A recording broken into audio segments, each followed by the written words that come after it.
então agora vou picar a mula nesse negócio aqui. Beleza. Só para a gente repassar, a gente viu que o Antigo Egito trata-se muito de um governo teocrático, né? Que isso gira e isso organiza grande parte de como que eles se organizam enquanto sociedade, enquanto prioridade, o fato deles não olharem muito para as tribos do lado, de querer se expandir inicialmente muito por muitas tribos, porque ali na região do delta do Nilo é uma região fértil, uma região que eles conseguem ter as suas plantações e desenvolver a sua civilização com muita riqueza. Então, eles não é um povo que vai explorar, que vai conquistar durante muito tempo grandes territórios, tá? Isso a gente só vai ver um pouco mais à frente. Mas o interessante disso também é porque a sua arte e o desenvolvimento social ali acaba sendo muito voltado para a eternidade, né? Então, o foco do Egito e do egípcio, ele acaba sendo um pouquinho diferente. Óbvio, gente, que eles ainda vão ter característica de estabelecimento de poder, hierarquia social, mostrar o seu poder e a sua grandiosidade em vida. Não vai ser só para a eternidade, mas tem um foco muito grande, principalmente da arte, naquilo que é eterno, naquilo que é constante, voltado para uma vida imortal. Então, dentro desses pontos, nós temos o panteão dos deuses, né? E eles constituem também a sua cosmologia, como eles acreditam na constituição do mundo. E uma das pessoas muito importantes aqui para a gente é Horus, que seria essa presença do Deus na Terra, né? Essa presença de Deus que se constitui aqui, principalmente, o faraó como seu representante na Terra. Então, Horus seria um Deus muito próximo do faraó, tá? E ele poderia ser visto, às vezes, como encarnação ou como filho de Horus, né? Estabelecendo o seu poder e mantendo daí a sua divindade. As pessoas poderiam, inclusive, prestar culto, né, e ter o respeito. Então, aqui, só para a gente retomar, a gente tem Amun no centro. Amun é um deus que era um dos principais, junto com Ra, que é o deus Sol, acaba se tornando o disco solar, né, e o deus principal. Mas o deus realmente que a gente fala aqui é Horus, né? Horus é aquele que vai estar juntando e auxiliando ao faraó, né? O Horus vai brigar com o Set também por conta que o Set matou o pai dele, que era o Osíris. O Horus, por exemplo, é filho de Osíris e Íris, né? Então, Osíris vive no mundo inferior, e lá no mundo inferior ele está pronto para receber os mortos, né? Para receber esse faraó e conduzi-los daí para a imortalidade. Então, tem toda uma cosmologia aí, e cada deus tem uma característica antropomórfica, né? Essa mistura que vai mudando ao longo das eras, a gente vai vendo esse desenho ser mudado. E uma coisa interessante, né? Essa coroa ou esse rosto, essa face determina muito da característica de um animal para o qual ele é ligado. Por exemplo, Horus é um aspecto de um falcão que existe no deserto, e a gente tem os outros animais que são relacionados a as coroas, também demonstrando certos tipos de indicações. No caso aqui do Horus, eu já vou demonstrar aqui para vocês, mas, por exemplo, é muito característica a coroa do Osíris, né? Muito característica a da deusa Ísis, a da Hathor, e essa peninha que a gente vai vendo, ou esse... Eu não sei como que é a estrutura certinha que fala, essa estrutura do chapéuzinho aqui da Ísis. Toda vez que você vai ver essas estátuas na parede, você vai conseguir fazer a leitura, né? Porque vai estar claramente indicado quem é, né? A cor do Osíris vai estar clara, né? O Ra vai estar claro por conta do disco solar, diferente, é o que diferencia ele do Horus, que é um deus mais terreno, onde ele está cuidando mais do faraó. A gente tem as coroas do Baixo e Alto Egito, da unificação desses povos. Tá? Então, fora isso, nós temos as outras divindades, muito mais do que esses que estão aqui.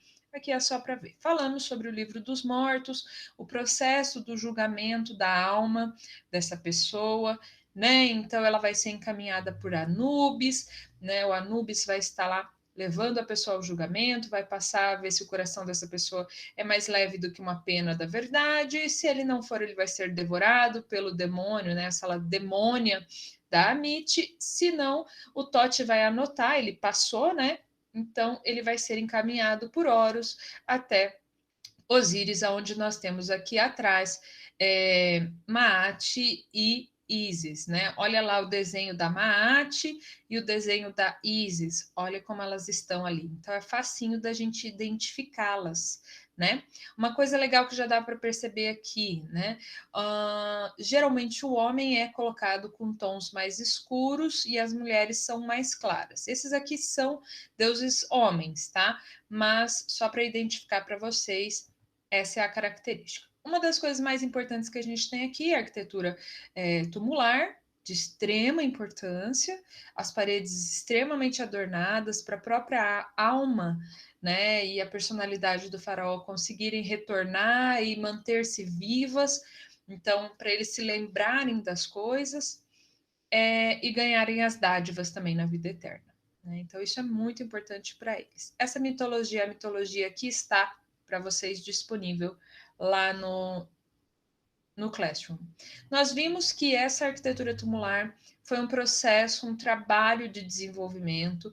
Nós temos aqui, olha, gente, já desde 2700, no Antigo Império, quando a gente tem a união do Baixo e Alto Egito, já vou mostrar para vocês, as pirâmides de escalas, né, escalonadas, lá com o faraó José, Djoser, o arquiteto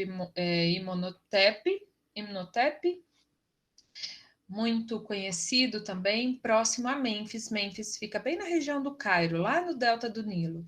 Então, aqui na região de Saqqara, a gente tem essa pirâmide, que é uma pirâmide escalonada. Depois a gente vê pirâmides mais bem desenvolvidas, né? A ideia da pirâmide curvada, que é uma pirâmide que não deu certo, né? Do faraó Sinfero. E depois a gente vai para na Acrópole de Dashur e depois ele vai conseguir realmente produzir as grandes pirâmides. Dentre as grandes pirâmides, nós vimos, né, as que estão em Mênfis, né, próximo a Mênfis, no Planalto de Gizé. Então, é uma necrópole, é um lugar feito justamente para culto e para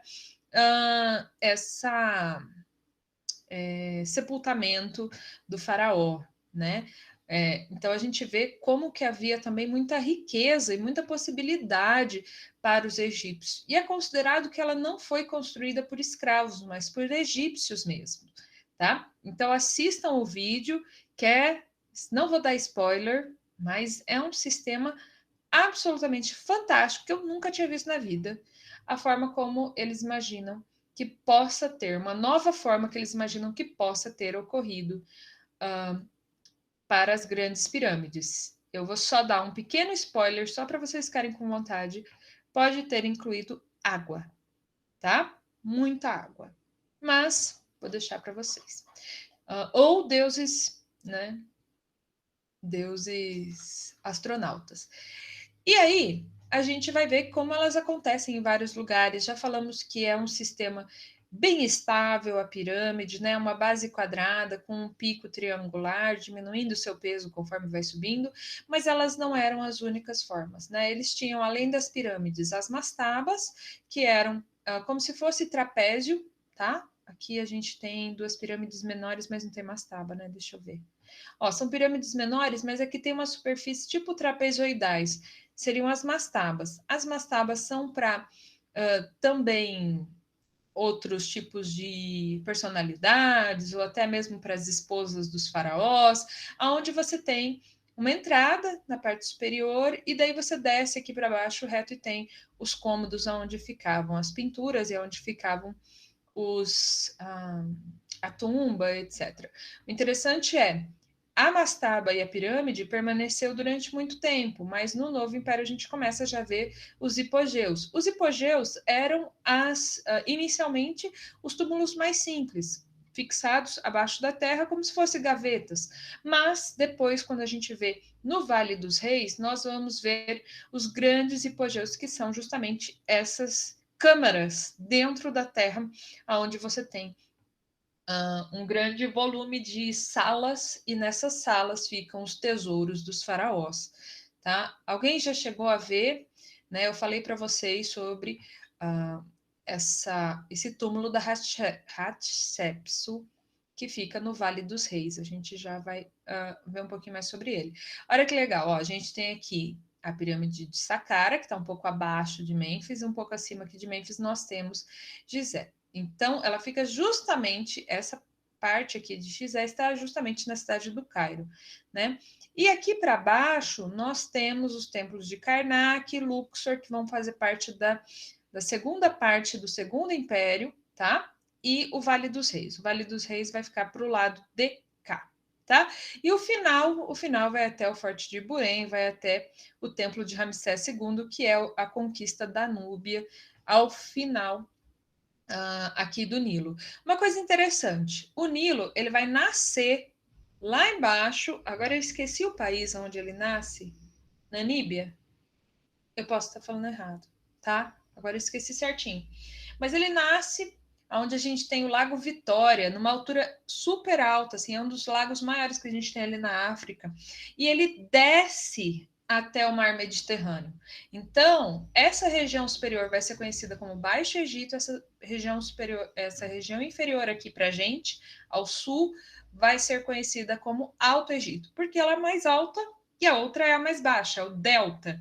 Então, o Nilo está vindo daqui do sul e indo para o norte. Tá dando um nó na nossa cabeça, mas é isso que o Nilo faz, tá? Então, região do Alto Egito, começando lá na Núbia e descendo até o Baixo Egito, na região de Mênfis. Mênfis é a região mais antiga, onde fez as primeiras guerras e a união entre o Baixo e Alto Egito. É aqui que a gente vai começar a ver as grandes pirâmides e as pirâmides importantes. Boa noite, Heloísa. Aqui nessa primeira união, essa primeira união aconteceu com o Egito ainda simples, gente. Imagina, 3.200 anos antes de Cristo. Então, faz pouco tempo. Né? Dá para perceber que faz pouco tempo. Então, é nesse período que durou até 2.300. Então, imagina, 1.000 anos foi realizada essa primeira reunião entre os dois, é que depois começou a ter muito gasto, teve seca, né, gastos exorbitantes, óbvio, para fazer as próprias pirâmides, que já foram aqui na metade desse período aqui, 2.700, né, depois as pirâmides de Khafre, Miquerinos, né, e Khefu aqui nesse período também. Então, olha que interessante, né? Nesse momento aqui nós tínhamos a coroa branca, que simbolizava, eu não quero falar errado, mas acho a coroa branca, o Alto Egito, e a coroa vermelha, o Baixo Egito. Quando há unificação, a gente vê a coroa dupla. Então, quando vocês veem lá nas paredes o faraó com a coroa dupla, essa é a coroa do faraó, tá? Ela mostra o período de unificação. Quando não estava mais unificado, nesses períodos intermediários que acontecem aqui no meio, aí acontece de você ver a separação, ou é antes desse período, tá? Que não havia a unificação. Mas se não, quando estava unificado, a gente acaba vendo dessa maneira. E período de guerra, a gente vê a coroa com uma serpente aqui à frente e esse desenho azul, né? Então, quando a gente vai ver o filme Deuses do Egito, não Deuses do Egito, aquele filme sobre Moisés, e o filme sobre José, que a gente vê o faraó geralmente está com essa coroa aqui, tá? Que daí, algum momento. Bem, nós tivemos o período do Antigo Império, depois nós tivemos o período intermediário que separou, tá? Que deu vários problemas, conflitos internos, seca. Então, o que acontece?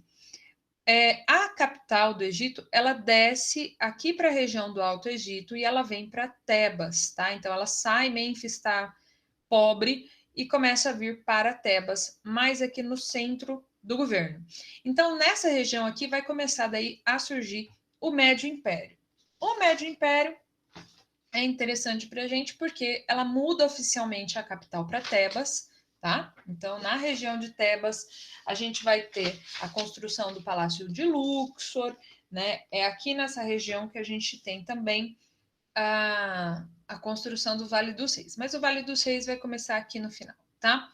Nós temos crises internas aqui, acontece série de problemas aqui, e depois, em 1500, é que a gente tem o Novo Império. O Novo Império é bastante interessante para a gente, porque é o período de Amenófis, né? Então, o período de Amoses, desculpa. Eu coloco aqui do lado a minha colinha. O Amoses ele vai fazer justamente a organização e vai criar o Vale dos Reis, tá? Ele vai utilizar. Antes do Amoses, a gente não tinha, a gente ainda mantinha as pirâmides, tá?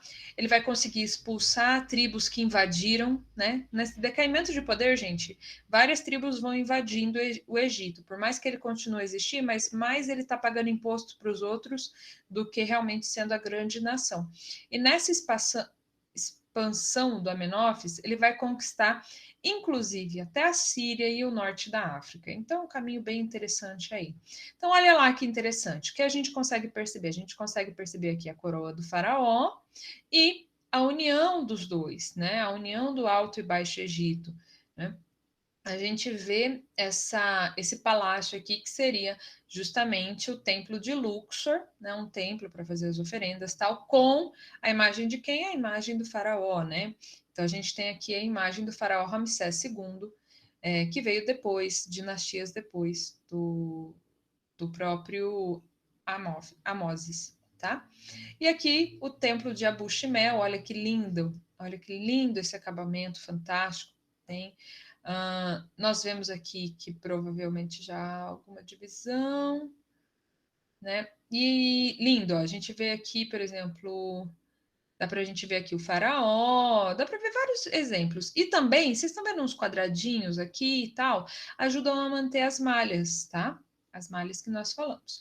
Vimos outros tipos de esculturas que são importantes para eles. Esculturas monumentais, diferente de qualquer coisa que a gente possa ver lá na Mesopotâmia, que não havia estabilidade para isso, nós vemos, principalmente no início, nessas primeiras construções lá do Antigo Egito ainda, o surgimento da grande necrópole de Gizé, a escultura da esfinge, né? Então, absolutamente gigante essa escultura, gigante, né? Mas fora isso, eles usam muitas esculturas para adornar os templos, o templo de Luxor, o templo de Karnak, o complexo, né? Dos templos que são dados para cada divindade, tá? Então, olha aqui, a gente pode ver uma união dos dois, a tonalidade. Se tá cinza, é uma tonalidade mais voltada para Osíris, né? Justamente porque ele foi reconstituído por Ísis e tal. Então, a gente pode ver como eles utilizavam muitas cores e também outra coisa. Placidade, um rosto plácido, tranquilo, né? E o uso dos capitéis, o uso das colunas extremamente decoradas em baixo relevo, né? Então, eu faço essa retirada e faço essa pintura. Outras coisas que nós vemos aqui, né? O que eu falei, o complexo da Hatshepsut, no Vale dos Reis, que permite a visitação. O Vale dos Reis é composto por vários hipogeus que a gente pode ir entrando e fazendo uma visita. Inclusive, é uma coisa que eu sonho ir, né? Que agora o dólar matou qualquer tipo de viagem além do corona, né? Mas eu acho que é uma viagem que vocês podem colocar, gente, vale muito a pena. Então, outra, vamos levar a turma. Vou levar a turma. A turma vai pagar para a professora como guia. E eu vou levar todo mundo. Fiquem tranquilos, tá? Tudo pago por vocês. Aí nós temos as características, isso é importante. Características: baixo relevo, pinturas chapadas, tá? Sem perspectiva. A gente vai ver móveis, rolos de papiro, pinturas nas paredes, a hierarquia, o tamanho das imagens, o cânone e formas de escrita, né? As escritas mesmo, hieróglifas e também a domótica, né? A demótica é um pouco mais nova e a hieróglifo composta por cartuchos e composta por um desenho mais claro. Já mostro para vocês. O cânone a gente viu que é essa questão da malha, né? O importante do cânone é a ideia da lei da frontalidade, que a gente viu na semana passada, e a proporção e a hierarquia dos objetos e das pessoas, tá? Então, isso é fundamental para a gente compreender. Ó, as pernas e a cabeça e os pés de perfil, o torso e os olhos de frente, né? Então a gente conseguia ver o dia a dia no Egito por conta dessas imagens que estão nos túmulos, né? As cores diferentes para as pessoas, os tecidos, né? Uma suavidade, mas há uma coisa de perene, de duradouro, de longínquo, que não muda. 3.000 anos e praticamente essas imagens não mudam, tá? Uma coisa que era importante, a escultura que tem tridimensionalidade, diferente, óbvio, da pintura. A escultura, óbvio, tem tridimensionalidade, ela vai manter e ela vai buscar os traços da pessoa em uma imagem plástica. Então, ela tem uma beleza idealizada, tá? Então, ela tem uma beleza romanceada ali, porque ele tenta manter e preservar os melhores traços da pessoa, mas você consegue distinguir, por exemplo, se é um faraó ou outro, tal, porque alguma coisa muda, seja também, pode ser no tipo de coroa, pode ser no tipo de roupa, pode ser escrito embaixo, pode ser o desenho do rosto, vai mudando muito de faraó para faraó. Tá? Os granitos e rochas são esculpidas de forma maravilhosa, belíssima mesmo, para a gente poder ver ah, essas rochas incríveis que a gente tem até hoje, essas esculturas maravilhosas do Antigo Egito. Os temas, geralmente, a vida do faraó e as suas conquistas, além, é óbvio, do culto aos deuses e do além-vida, o projeto para a vida com os seus serviçais, etc., que seria o livro da morte. Nós vemos outras coisas e já falamos sobre isso, as tonalidades de cores que eles utilizavam, né? Então, a possibilidade de a cor associada também a um aspecto, como se diz, mágico, usada, por exemplo, o preto, né, conseguido a partir do carvão, associado à noite, à morte, mas também às terras férteis do Nilo, né, usado para pintar sobrancelha, olhos, peruca e boca. Então, enfim, vocês têm vários tipos de simbologia para essas cores. Mas vamos entrar aqui nas esculturas.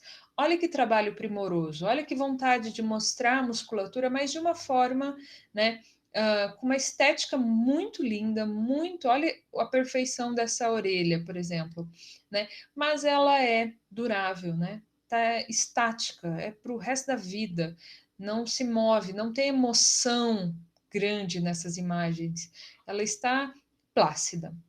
Então a gente vê aqui Miquerinos e a sua esposa fixos à base, né? Por mais que eles tentassem criar uma certa mobilidade, eles ainda não tinham essa possibilidade. Por isso que às vezes as mãos ficam travadas ou próximas, né? Porque se você faz muito solto, ele pode quebrar mais rápido, tá? Quebrar mais fácil.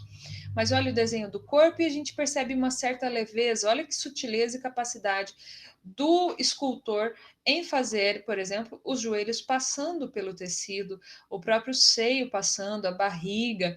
Então, isso mostra também uma qualidade estética muito boa, uma qualidade de capacidade artesanal. O problema é que às vezes eles escolhiam não utilizar. Essa peça está no Louvre e, sinceramente, é fantástica. Então, não é só o faraó que vai ter escultura. A gente vai ter, óbvio, as divindades, mas também existe lá, de 2600 ainda, do primeiro império, ainda do antigo império, nós temos essa escultura, que é a escultura de um escriba. E olha que incrível, ela é pintada, ela tá desse jeitinho aqui lá no Louvre, vocês podem conferir, e ela é mágica. Por quê? Primeiro, porque ela tem mais ou menos o tamanho de uma pessoa sentada. Ela não é muito grande nem muito pequena, assim, tal. Ela é um pouquinho menor do que uma pessoa. Mas olha que legal os detalhes de encravamento das pedras para fazer esses detalhes e essa pedra, tipo um cristal colocada nos olhos, parece que ele está vivo. É lindo, lindo, lindo. Essa peça é fantástica. Então, se você não for de repente para o Egito, a gente vai lá para o Louvre, já faz a visita do bloco da Mesopotâmia e vai passar, obviamente, pelo escriba sentado, que está lá no Louvre, tá? Outra coisa que a gente vê aqui, né? Novamente, ó lá, Horus abençoando o faraó, tá vendo? Horus abençoando o faraó na sua conquista. E que faraó é esse? Ó, do Alto Egito lá, ó, tá sem a outra parte na coroa, então estava separado. Outra coisa que a gente vê, o Amenófis, o Amoses não fez a conquista ali da metade do criando o Médio Império ou Novo Império? Eu sempre fico na dúvida. Criando o Novo Império, desculpa. O Novo Império, Amoses estava lá para desenvolver o Novo Império. Na terceira dinastia, ali, na terceira sequência, né, terceira, quarta, a gente tem Amenófis IV, que seria justamente o Akhenaton. O Akhenaton vai mudar a cidade de Tebas, vai destituir os sacerdotes das outras divindades e vai colocar como único deus, né, como única divindade, Atom. Atom é a primeira parte de Amun, é o disco solar, é o Sol, entendeu? Então, ele já era até uma divindade, mas pouco conhecida, com poucos sacerdotes, mas por ele falar que não vai ser mais panteísta e vai ser agora monoteísta, ele tem uma transformação muito grande. Inclusive, isso vai acontecer nas esculturas e ela muda radicalmente. Aqui o artista começou a ter um pouco mais de liberdade e para isso nós temos a imagem do Akhenaton, né, que vocês percebem que é muito mais lisa, como se diz? Skinny, suave, fechadinho. Ah, agora me sumiu todas as palavras possíveis para colocar. Mas, por exemplo, a gente percebe que ela não tem aquele rosto arredondado, mas ele tem um sorriso. Olha essas marcas aqui de expressão, ela é muito expressiva, ela é muito mais sofisticada. Olha a Nefertiti, como ela é uma princesa fantástica, realmente, né? Esposa do Akhenaton. Então a gente percebe que há muita diferença e uma relação também maior entre eles e a relação de Deus tem uma relação de proximidade maior com eles, num sol que toca os seus filhos, tal. Vocês já vão ver um aspecto disso. Então, praticamente não dura isso. O próprio filho deles, neto deles, acredito, Tutankhamon, já vai voltar de volta para o sistema anterior, para o panteão, justamente porque os sacerdotes se revoltam e viram uma coisa, eles destroem esses templos em Amarna, tal, tudo. Tá? Então aqui a gente tem Tutankhamon. Tutankhamon se manteve primeiro porque ele morreu muito novo e a tumba dele não estava pronta, então ele foi colocado em outra e por conta disso foi preservado até o século XIX. Então, até o século XIX a gente conseguiu achar esse túmulo pronto, cheio de móveis, de peças e as paredes extremamente adornadas e não tendo sido saqueadas, porque, gente, 3.000 anos dessas estruturas elas foram saqueadas muito antes de até mesmo desses egípcios aqui terem vivido. Então, lá foi uma forma de até salvar essas peças. E por conta disso a gente consegue ver e descobrir como é que eram essas salas e o tanto de coisa que eles levavam para lá. A tumba do Tutankhamon é muito pequena em comparação à riqueza e o tamanho dos outros faraós, tá? Mas ele morreu com 19 anos, então ele era muito novo. Mas aqui a gente vê o disco solar com as suas mãos sobre as pessoas, sobre o faraó e a sua esposa. Então aqui é Tutankhamon ainda antes de fazer a conversão para o panteão original, tá? Então a gente tem aqui o Atom, né, o disco solar lá abençoando eles, mas depois ele vai mudar isso, tá? Então aqui a gente tem um colar com o faraó como Horus. Lembra que eu falei que ele pode às vezes ser uma representação da própria divindade, e a gente vê as colunas egípcias, né? A gente vai ver esses capitéis agora quando a gente entrar na Grécia ali, e a gente vê a importância delas, né? Haviam várias, por exemplo, a coluna para a deusa Hathor. Então, nos templos de Hathor, o que a gente vai ver é a coluna tórica, onde tem esse rostinho aqui. As outras que a gente vê são a papiriforme, a campaniforme, que eu não lembro qual campaniforme, não lembro exatamente qual era a planta para essa. Mas a gente vê o papiro, aí a gente tem o papiro aberto, que eu acredito que inclusive seja justamente essa. A capitel estriado, a gente tem essas estrias por aqui, a de lótus, né? E a de papiro também. Perdão. Essa é de palmeira, e essa é de papiro. Na de palmeira, a gente tem a palmeira tamareira, que continua até lá hoje. Aí eu vou pegar aqui para vocês acho que deixa aí de apresentar, a gente começa falando sobre Creta e Micenas. Deixa eu só colocar aqui para vocês.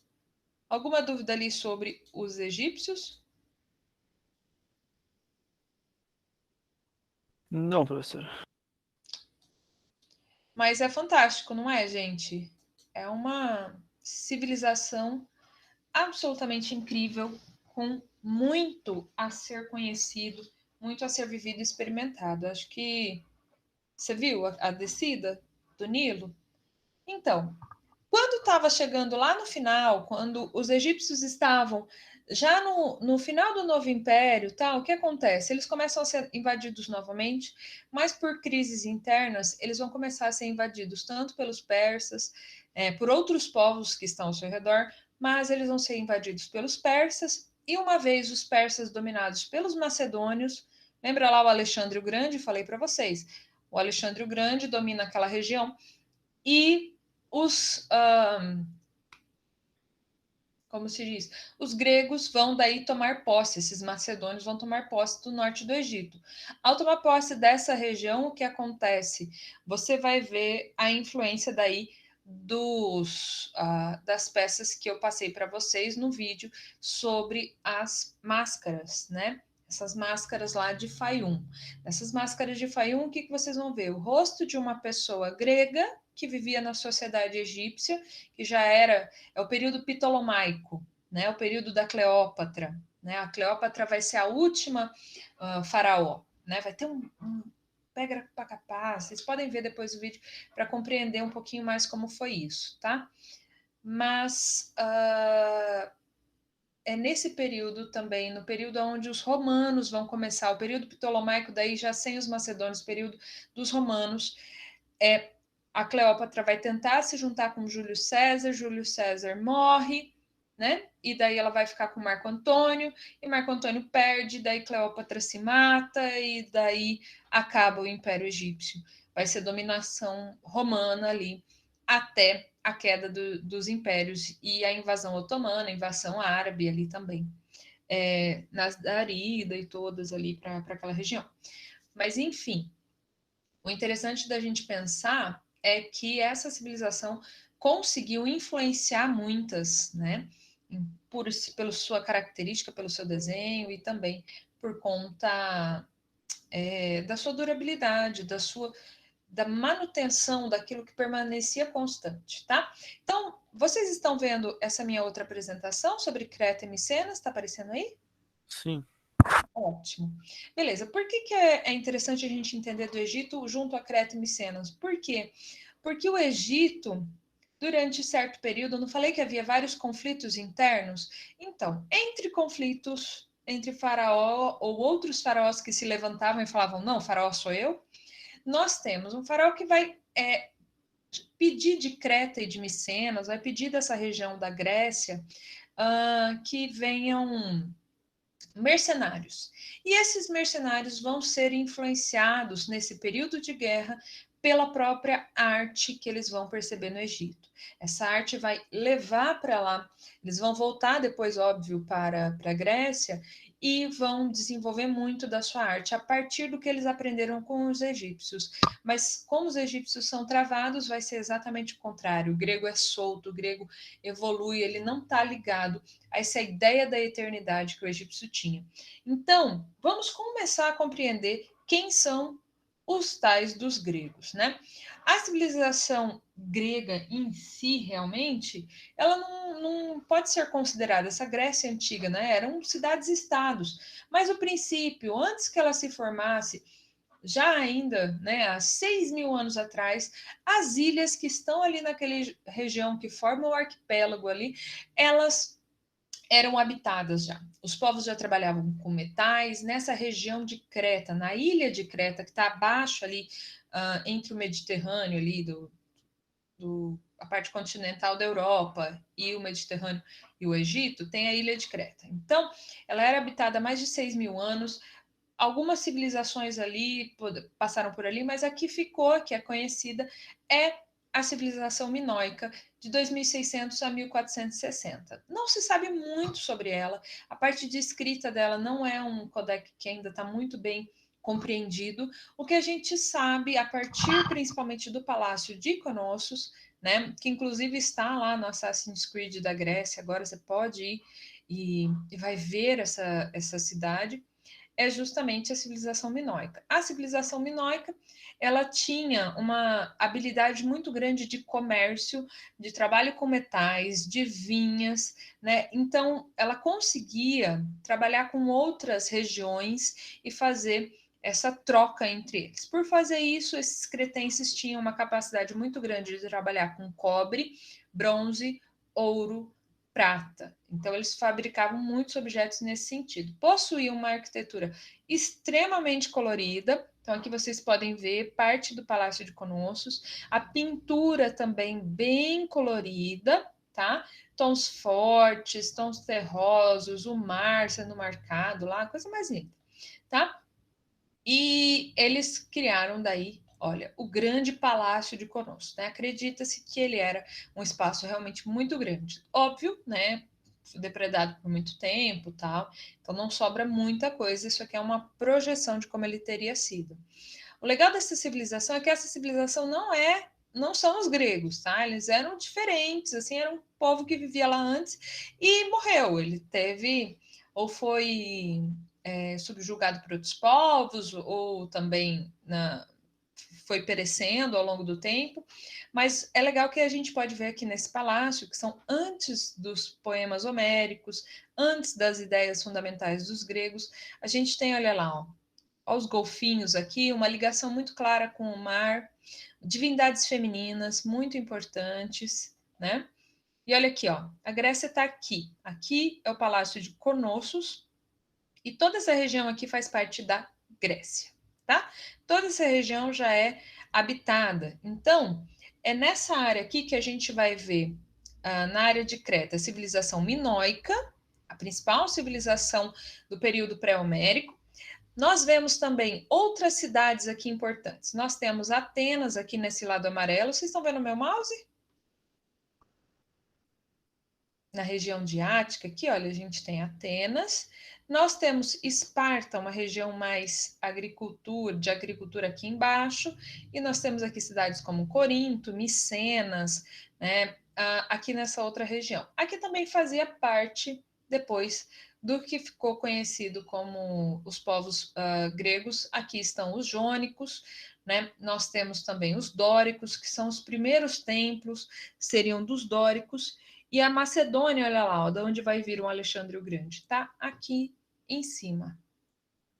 O que a gente conhece ainda a respeito dessa civilizaçãozinha aqui que vive nessa ilha, entre aspas, isolada, porque de certa forma eles utilizavam já o mar e faziam comércio, tá? Comércio tranquilo entre eles.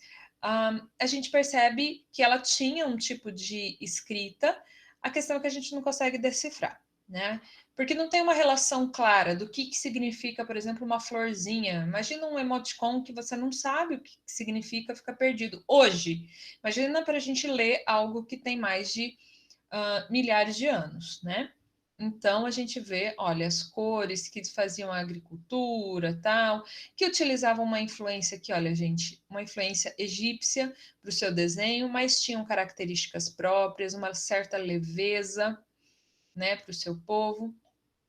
E olha lá, a gente vê que tem certas aparências. E tinha uma deusa, né? Essa deusa Pitônia Teron, deusa das árvores, e também as deusas das serpentes. As suas principais divindades eram divindades femininas, né? Ligadas ao culto do lar. E acredita-se o quê? Por que é interessante a gente entender sobre essas divindades? Porque elas vão dar origem ou podem criar a ligação com as deusas depois, por exemplo, como Apolo e Artemisa, como Ariadne e Dionísio, como Atena e Hera. Então, parte dessa cultura que foi perdida ao longo do tempo vai se assimilando em outras histórias, em outras divindades, tal. Então, cada uma vai cuidar de uma parte, uma vai cuidar do culto doméstico e do lar, a outra vai estar ligada à agricultura e aos bosques, por isso que isso pode ser assumido para as outras divindades futuras que a gente vai ver, tá? Então a gente vê, olha que legal, o trabalho fantástico com as ânforas, né? Com os vasos e também os esportes, né? Esporte de prática de dança ou domínio com o touro. O touro, para eles, é muito importante, isso é bem legal. A capacidade que eles tinham fantástica de trabalhar com os metais, né? A gente consegue ver esses detalhes no encravamento aqui, por exemplo, dessa taça ou xícara, né? Os afrescos, né, que são essas pinturas que duram até hoje, que estão lá no Palácio de Knossos. Então a gente vê uma habilidade muito grande de trabalho. Pena que isso se perdeu, não se constituiu. E aqui a gente tem uma história interessante, né? Justamente nessa ilha de Knossos, justamente não é de Micenas, é de Cnosso, onde a gente tem a civilização minoica ou cretense, a civilização cretense, nós temos a história do rei Minos, tá? Então, alguém já ouviu falar sobre a história do Minotauro? Lembra alguma coisa sobre a história do Minotauro? Minotauro vivia, óbvio, em um labirinto, por isso que é a história do labirinto do Minotauro. Mas eu acho legal a gente contar. Ela é uma história que ela é criada lá nos poemas homéricos que vão ser constituídos depois que já passou muito tempo dessa civilização, tá? Da decadência dessa civilização, que ela decai lá em 1460. Esses poemas homéricos vão voltar em 700, 800 antes de Cristo. Então há um hiato aí onde parece que eles perderam tudo, perderam escrita, ficaram realmente muito pobres nessa região. E daí vai começar novamente a sociedade grega. E olha que interessante, o rei Minos foi um rei que realmente existiu em Creta. A partir dele surge a história do Minotauro. Então, o Minos pediu para Poseidon que lhe desse um touro que ajudasse a conquistar os seus inimigos. Então, Poseidon, o deus do mar, dá realmente para ele um touro branco muito forte, muito poderoso, que destruía todos os inimigos dele. Tá? Só que Poseidon falou que depois disso o Minos deveria devolver o touro para Poseidon, deveria fazer um sacrifício e devolver o touro. Como Minos gostava muito daquele touro, ele entregou outro para Poseidon e ficou com o touro. Poseidon ficou possesso e lançou uma maldição para Pasífae, que era esposa do Minos. Essa Pasífae ficou apaixonada pelo touro branco e não conseguia dormir, não conseguia viver se ela não copulasse com o touro. E dessa cópula nasce essa mistura de touro com ser humano, porque ela mostra justamente o terror, né? Mostra essa coisa errada que o Minos fez à divindade, tá? Então é isso, é as consequências, é justamente essa criatura, né, horrível que era o Minotauro. E daí o que acontece? Diante disso, o o Minos precisa pedir a Dédalus, que é um dos seus arquitetos, um dos seus melhores arquitetos. Inclusive, Dédalus é o pai do Ícaro, né? Então, o Ícaro vai construir as asas, vai chegar ao sol, vai queimar essas asas tal, de cera e ele vai morrer. Então, o Dédalus vai construir um incrível labirinto para que o Minotauro fique preso lá dentro e ele nunca consiga sair. Só que, por conta disso, eles precisam fazer entregas ao Minotauro de jovens, né? De jovens meninos e meninas, jovens virgens, para ele comer lá, para ele matar essas pessoas. Né? De tempos em tempos tem isso. Então, o que acontece? Atenas tem um rei, né? O que acontece, né? Na verdade, é assim: o rei Minos ganha uma disputa e Atenas tem que pagar essa disputa enviando jovens e meninos e meninas. O que acontece, o rei nessa região é o rei Egeu, né? Teseu, filho dele, vai falar assim: pai, ao invés da gente enviar todos esses jovens aí, eu vou no lugar, eu vou para essa disputa.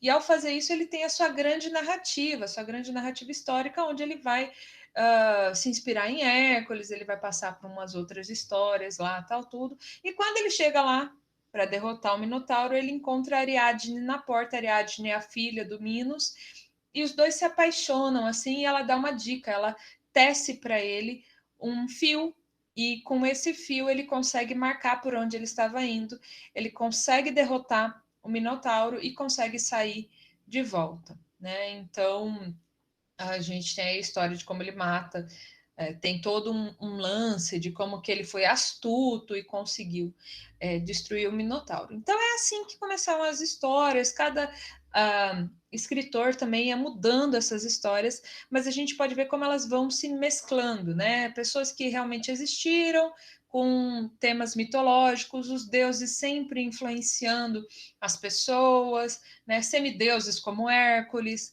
né? Então, tudo isso acaba acontecendo nessa região. Ele volta para Atenas com a Ariadne, mas a história conta que ele deixa ela na ilha de Naxos sem explicar corretamente, e Dionísio fica daí com Ariadne, toma conta da Ariadne depois. Então, a gente vê como que isso influencia, porque os mosaicos, as artes, as ânforas, né, esses vasos, todos vão contar sobre esses contos, vão dizer essas narrativas que eles tinham de uma forma muito graciosa, né?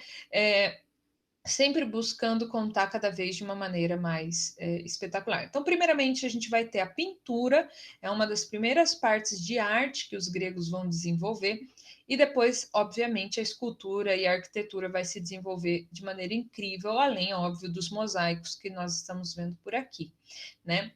E aí que é interessante, né? Por volta de 1400, a civilização de Creta sofre grandes divergências internas e acaba sendo dominada ou incorporada pelos micenos, que são da parte continental, né, do rei Egeu, lá da parte continental, onde tem Atenas, Esparta, tudo mais, e é daí que vem a maior parte dos poemas homéricos de Ilíada e Odisseia, que não são só esses dois, são vários livros, onde a gente escuta sobre a história de Agamenon, que seria um rei de Micenas, a história sobre Troia. Já mostro ali para vocês onde que ficam essas cidades, tá? Perdão. Nesse caso aqui, a gente pode ver um vaso que conta justamente sobre essa história de Aquiles derrotando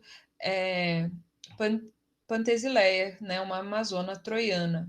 Então, essas histórias fantásticas vão sendo contadas através da estrutura.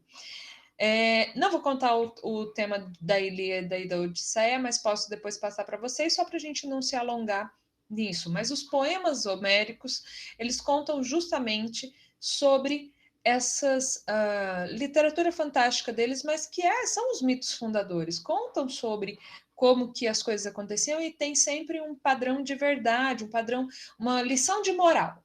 Sempre tem uma questão da lição de moral que há para ser dada. A lição de moral do Minotauro é que o amor vence as dificuldades, porque a Ariadne ajudou o Teseu a ir e destruir o Minotauro.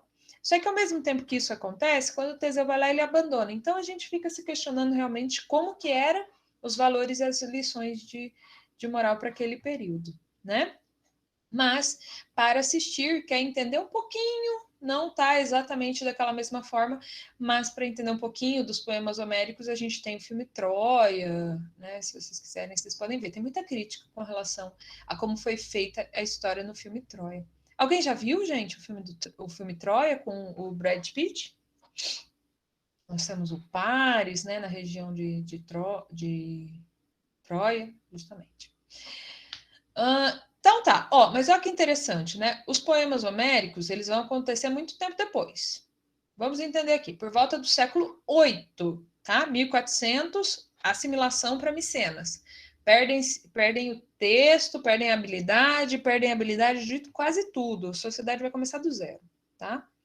Mas por volta do século VIII a gente sabe que, óbvio, como falei para vocês, a Grécia não era constituída como um país diferente ou um império como o Egito e a Mesopotâmia, como vários impérios que a gente vê na Mesopotâmia, mas composta por cidades-estados, cidades autorreguladas, né? Então, naquela região, a gente organiza os tributos, a gente organiza as nossas leis, a gente organiza como que a nossa estrutura social vai funcionar, ok? Isso é uma cidade-estado. Interessante disso é que esse sistema de gestão é diferente de uma cidade para outra, tem cidade como Esparta, que vai exigir mais ritos de passagem, que às vezes estão mais ligados à luta, diferente do que vai acontecer em Atenas. Então, são características diferentes e para ele está muito bem, obrigado, né? Então nós temos cidades muito famosas e as principais de maior desenvolvimento. Atenas, ligada muito ao comércio, e Esparta, muito ligada à agricultura e à guerra. A Grécia vai possuir ainda um sistema de credo baseado, óbvio, na mitologia e nos deuses do Olimpo, e que atuam na terra, e nas suas estátuas acabam sendo utilizadas para adoração, e elas ficam dentro dos templos. Ocorre também, óbvio, de ficar fora também. O interessante disso é que essas estruturas não são estruturas tumulares, são templos de adoração, né? As estruturas tumulares são muito mais simples, né? A Grécia não vive, tem muita pedra também, eles conseguem desenvolver, mas essas arquiteturas que eles conseguiram criar, aquele ideal de belo, ela é um processo posterior, né? Ele vai sendo desenvolvido aos poucos. Para vocês compreenderem uma história básica, bem básica, que inclusive está naquele vídeo que vocês podem assistir dos mitos fundamentais da Grécia, nós temos Urano e Gaia. Então, quando o universo, né, o caos, ele começa a decidir por dar vida à criação, né? Entre eles, ele cria Gaia, que seria a Terra, e a Terra, se sentindo um pouco sozinha, gera a Urano, que seria um companheiro para ela. Porém, Urano é muito afeiçoado com a Terra, é como se fosse o céu, e como o céu ele é considerado como universo, ao mesmo tempo também recebido como um rei, né? Então, esse Urano, o céu, ele copulava com a Gaia, né? No sentido de gerar, e gerava-lhe filhos, vários filhos. Dessa união são gerados os grandes titãs, antes dos deuses gregos, como Zeus, Hera, Poseidon, né? Nós temos os titãs. Os titãs, o que acontece? Urano não saía dali e a Gaia estava com os filhos ainda no seu ventre. E daí ela busca, de alguma forma, fazer com que ele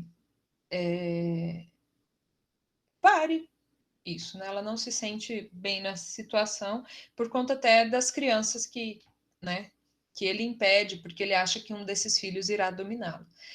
E ela consegue fazer uma manipulação, retirar um dos filhos, tal, o aço que cria daí uma foice, e ela pede para os seus filhos para que eles se voltem contra o seu pai. E o que consegue fazer isso, o que toma a posição de fazer isso é Cronos, a divindade do tempo. Então, essa divindade do tempo, ela vai conseguir escapar e ela vai cortar o testículo de Urano, fazendo com que haja separação entre os dois. Havendo a separação entre os dois, olha que interessante, né?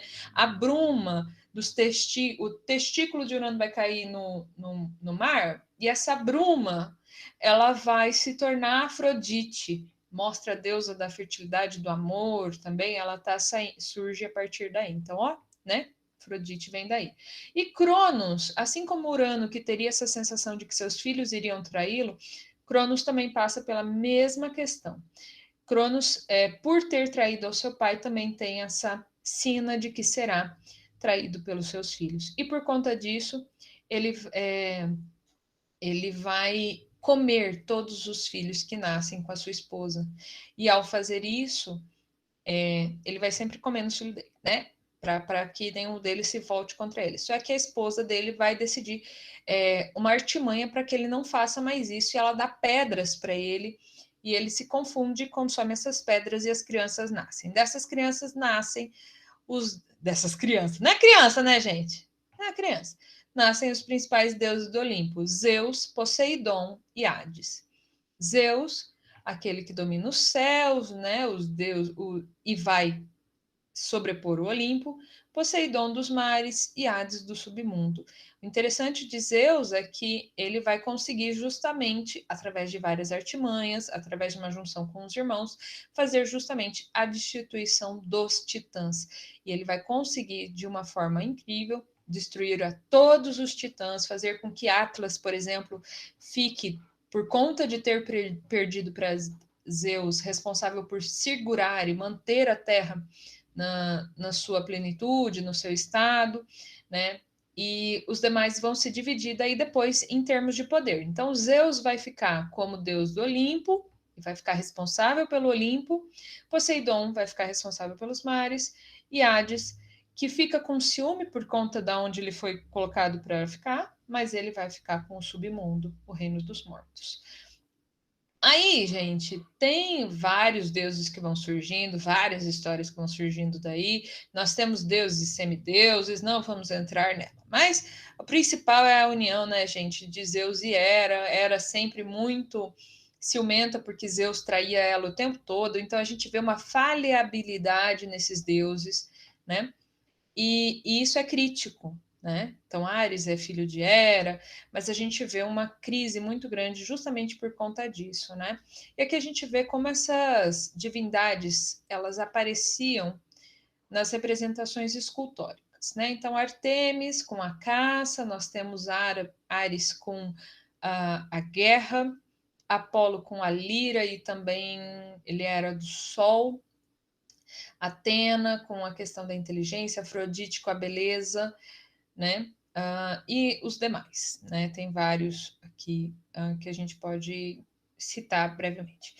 Apolo, então, gente, só para vocês ficarem com os mais que tinham mais templos, assim, os mais conhecidos, tá? Só como uma referência. Eu quero que deem uma olhadinha, tá? Todas essas são representações de Apolo, tá? Essa aqui realmente é original, as demais são contemporâneas, tá? Então, Apolo era filho de Zeus e Leto. Leto também é uma amante, olha lá. Era venerado como deus Sol, deus da profecia, deus da poesia, das artes, da música, da cura, da justiça, da lei. Tá vendo como eles pegavam várias funções? Do tiro ao alvo e da peste. Outra que é muito importante para a gente é Atenas, justamente porque a cidade de Atenas é onde havia o templo de Atenas, de Atena, e ela era uma deusa da sabedoria, né? Filha de Zeus com a primeira mulher dele, Metis, e o seu símbolo principal são as aves, a coruja, né? Super habilidosa nas artes, na guerra, carregando uma lança e um escudo chamado de Édige, com a cabeça da Medusa na frente. Aí vamos entender os períodos, e é isso que responde daí aos nossos questionamentos de hoje, né, com relação aos períodos e por que esses são os deuses fundamentais. Mas vamos entender aqui como que isso se fundamenta. Lembra que eu falei que a primeira parte é uma parte com as pinturas também, né? Então vamos lá.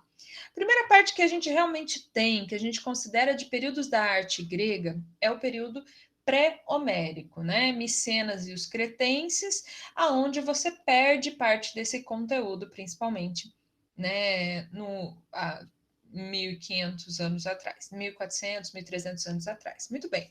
Depois nós temos um reaparecimento onde começam a se contar e a se escrever as histórias, porque esses contos mitológicos ficavam de pessoa para pessoa, eles iam falando, né, irão sendo contados sem escrita. Mas no século XII até o século VIII, a gente começa a ter a criação dos poemas homéricos, né, das histórias mitológicas de Ilíada e Odisseia.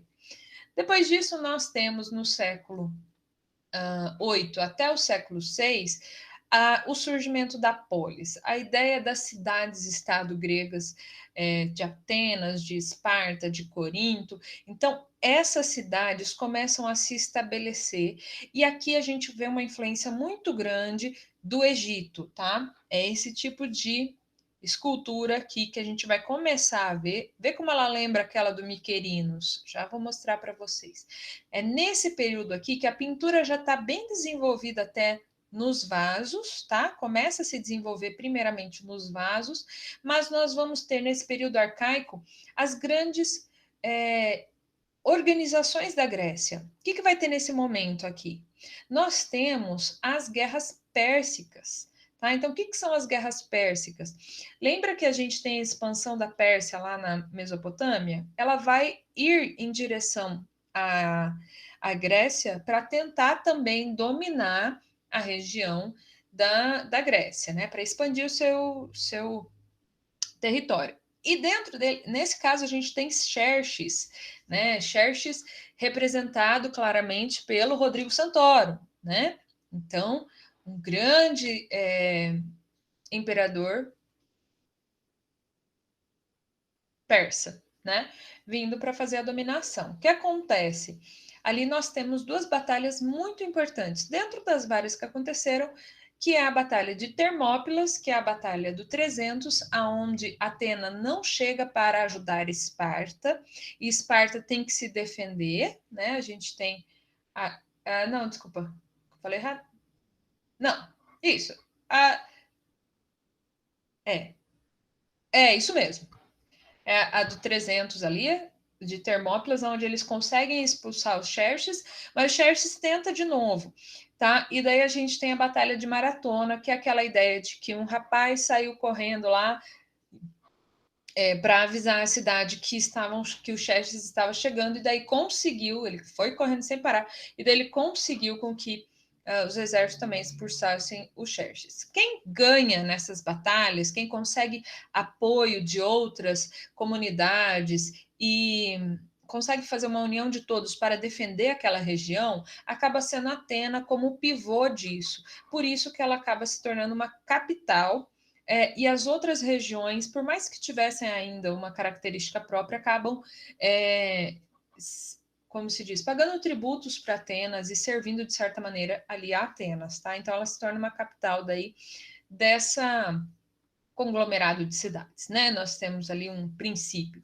E aí a gente tem o período clássico. Por conta dessa unidade, por conta também do grande desenvolvimento que Atenas conseguiu, eles tiveram uma capacidade muito grande de desenvolvimento filosófico, de desenvolvimento de arquitetura, escultura, e o século de Péricles. O século de Péricles foi o principal para a expansão da cultura até o período que a gente tem a guerra no Peloponeso. Não durou muito, né, gente? Um século. Mas mesmo assim, é nesse século que a gente vê o que os 3.000 anos de egípcios fixaram, vai ser jogado no lixo e vai ser transformado na coisa mais importante, né, que nós utilizamos até hoje, né, influencia a nossa vida até hoje.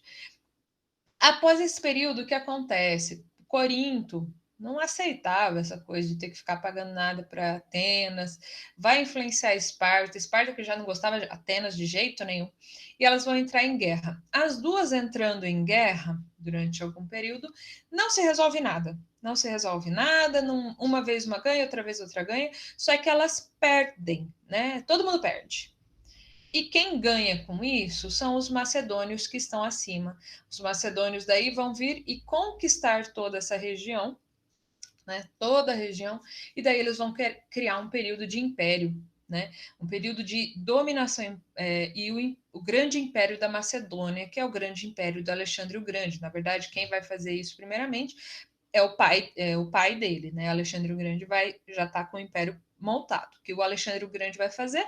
Vai abrir as suas Alexandrias e fazer as conquistas para fora, conquistar norte do Egito, conquistar até a Índia, acredito que ele conquistou, porque a gente vê em várias cidades espalhadas pelo globo, cidades chamadas Alexandrias. Não só a Biblioteca de Alexandria, que fica justamente no Golfo do Egito, mas também até na Índia nós temos essa expansão.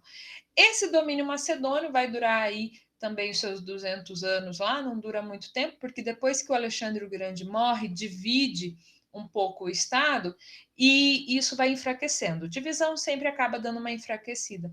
E daí os romanos, que estão crescendo, que estão aprendendo, né, eles vão fazer a sua grande dominação, que vai durar, né, pelo menos do lado bizantino, mais de 1.500 anos, né? Então, a gente pode ver essa primeira parte, essa primeira fase, como eu falei para vocês, que é a fase da pintura deles, começando pela cerâmica. Cerâmica vai ser o ponto focal deles. Quando vocês vão para o Louvre, vocês vão ver corredor disso aqui, né, com vários tipos de cerâmica. O primeiro período muito simples, bem geometrizado, né, que é o período protogeométrico, de aproximadamente até 1050 a.C., e um período geométrico até 900, antes dos poemas homéricos.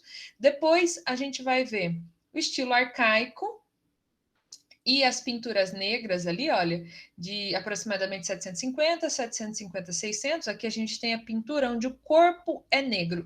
Isso aqui, além de ser uma característica de desenho, onde eu faço traço, e daí eu faço a pintura, ela também é uma característica técnica, de tempo de queima, de capacidade de desenho e qualidade para você não perder a cerâmica e conseguir manter a tinta. Então, tinha todo esse processo ali. E nós temos na sequência o período que é o período das pinturas vermelhas. Nas pinturas vermelhas, a gente já vai ver mais mobilidade, a gente já vai ver mais fluidez nos tecidos, na posição dos desenhos. Eles conseguem fazer o que os egípcios não fizeram, por exemplo, que é virar de frente a imagem. Então, diminuir o pé para o pé ficar parecendo tipo só umas bolinhas assim, sabe? Quando você está vendo os dedinhos de frente. Isso os egípcios não faziam de jeito nenhum. Então, eles mostram como há uma evolução no desenho e como há uma influência de vários povos. Né? Eles também eram influenciados pelos próprios macedônios. Né? Aí, olha que legal. Em termos da escultura, que é o grande processo que a gente vê, no grande processo, o período arcaico da escultura é essa grande influência que eles tiveram dos egípcios. Então, olha aqui como parece aquela escultura do Miquerinos. Esse é o Kouros. O Kouros ele é a representação de uma divindade masculina e geralmente ele está relacionado a Apolo. Tá? Então, o Kouros, olha como eles buscam fazer a representação da musculatura, né? Eles geralmente estão nus, essa é a característica, mas os joelhos eles tentam colocar e eles fazem o que os egípcios não conseguiam, eles desprendem essa escultura. Então, olha como os braços estão soltos do corpo, a perna também dá quase uma sensação de movimento. Ainda não consegue fazer como eles vão fazer no clássico, mas ela consegue já dar um pulo, um salto de liberdade, uma vontade de movimento que é muito maior, porque eles são ligados para essa vida presente, né? As divindades, elas são muito humanizadas, mais humanizadas do que as outras. E outra que nós temos nesse período arcaico é a Coré. A Coré é a versão feminina do Kouros, então a gente via esses dois tipos de estátua, e a Coré estava sempre vestida, muitas vezes pintada, colorida assim, ó, a gente pode perceber resquícios de tinta, e ela serviria para divindades como a deusa Temis ou a deusa Atena. Né? O interessante é que a pele dela era mais clara e as dos homens eram peles mais escuras. Então, mais fixazinha. Ela não tem tanto essa sensação de movimento quanto o Kouros tinha. Né? Muito interessante o que eles poderiam fazer. E eles vão desenvolvendo, ó, eles já vão conseguindo criar mais liberdade e começar a trabalhar com um desenvolvimento muito maior dessa escultura, só que ainda não tinham dominado certos aspectos. Olha, mas ó que interessante, já tem mais é mais vivo, né? Olha, ele tem sorriso, os traços são diferenciados dos egípcios, né? Eles já estão buscando uma leveza e uma beleza natural belíssima, um trabalho incrível com essa escultura, muito difícil de ser feito. Só que o que acontece? Lembra que eu falei do período onde a gente teve as guerras pérsicas? Organizamos a sociedade dentro do século de Péricles com muito incentivo e muita liberdade para a pessoa poder pensar, para a pessoa poder criar sem ter que trabalhar, né? Então você tem uma sociedade estruturada para isso. Então eu vou ter agora artistas, artesãos, arquitetos, filósofos, e por conta disso, por ter escravos domésticos, né, por ter financiamento das artes, a gente tem tempo para expandir os horizontes, pensar em matemática, pensar em tudo que mais que seja. E a gente tem esse espaço dos novos conceitos de aristocracia, o governo dos melhores, e democracia, o governo do povo. Óbvio, gente, que povo, tá? Esse democracia aqui, povo são homens e livres, né? Homens gregos lá, né? Daquela região mesmo, não são escravos e não são mulheres. Isso é povo, tá? Então é o governo do povo. Óbvio, poxa, óbvio. Mas é isso que era conceito para eles, tá? Isso é o conceito de democracia. O conceito de aristocracia é o governo dos melhores. Depois foi considerado como o governo dos mais ricos, mas o governo dos melhores eram aqueles que eram bons, que eram íntegros. Essa era a ideia que era para se ter de aristocracia. E acaba se mudando ao longo do tempo, né? Aí nós temos uma evolução gigante dessa placidade aqui para o período clássico. Então aqui a gente tem o odorífero, a gente tem aqui principal, né, o dorífero de Policleto. Então, em 460, 410, viveu esse artista, um dos mais importantes, que criou o cânone grego, a estética, o desenho, o molde, né, o modelo que segue a estética grega, buscando os ideais de beleza, buscando a ideia de harmonia, proporção, racionalidade, equilíbrio, simetria, sabe, uma composição que fosse nada exagerado, nada passado, mas que fosse o resumo do belo. Né? Então, um corpo belo, isso refletia a forma como como eles viam inteligência e tudo mais entra dentro desse modelo. E para isso ele cria o dorífero. O dorífero originalmente era de bronze, tá?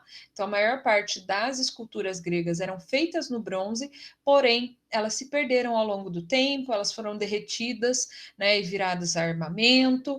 E o que sobra hoje são muitas vezes cópias romanas ou que por um acaso sobrou alguma ainda em bronze, mas a maioria realmente foi derretida e se perdeu ao longo do tempo, né? Então, o dorífero originalmente era em bronze e ele resumia a uma estrutura de 7 cabeças, a altura de 7 cabeças, e o corpo no desenho de contraposto. Então, a cabeça voltada um pouco para o lado, o corpo dava uma entortadinha, mas o principal é um lugar em descanso e o outro pronto para o movimento. Olha essa musculatura, gente. Olha esse rosto. Olha como já é diferente, fantástico esse tipo de estrutura. Então, aqui ele tinha alcançado o ideal de perfeição, né? E a partir dela, os gregos vão contemplar a natureza, a sua total harmonia, exprimir as suas obras, o entusiasmo pela vida, né, pelas suas paixões, pelos seus deleites, considerando a busca pela perfeição e a busca pelo belo como atributos essenciais que refletiriam daí no corpo. Por isso que os atletas vão ser muito reproduzidos. Por isso que Efebo, essa escultura de um jovem, né, em cobre, olha aqui que interessante, né? Lá de 340 a.C., ela ficava, né, encontrada no mar, por isso que ela está ainda preservada, caiu no mar e tal, mas olha essa característica desse rosto, dos desenhos e da habilidade do estilo clássico, ó, contraposto. Um lado parado, o outro pronto para o movimento, um outro com algum movimento. Outra coisa que é desse período comum também é o uso de esculturas para a criação da arquitetura. Uma estética extremamente antropocêntrica e não teocêntrica. Né? Por mais que era voltado para o culto às divindades, né? Mas também ela voltava muito para o ser humano, ela olhava muito para si e não tanto para fazer projetos antropomórficos tal, e divinos. Né?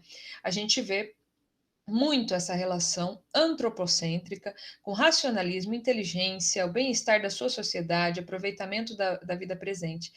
E aí, eu só quero. É, vou, podem se para fazer a realização da atividade, manter nesses períodos aqui explicados, tá? Ainda tem mais um, eu passo na semana que vem para vocês, tá? Nós temos aqui uma que eu acho interessante, que é a Afrodite, também havia esculturas femininas, elas são mais recentes, tá? Com essa nudez, mas com um desenho muito bonito. A Afrodite também tem a característica de ser pudica, de ser recoberta.